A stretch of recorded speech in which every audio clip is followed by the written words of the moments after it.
Alright guys, so here we have the sump pump and you can see that it's full of water, which means that the sump pump is currently not working properly.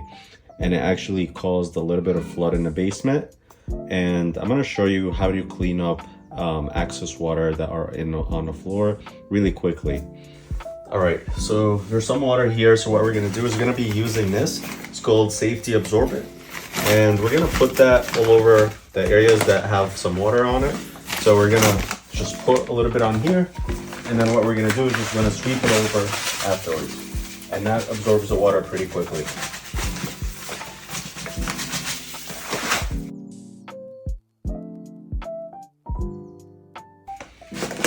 And then after we're done, we're just gonna sweep it over, or we just with a shop vac, we're just gonna pretty much clean up all that debris, and then it's gonna take all the water out.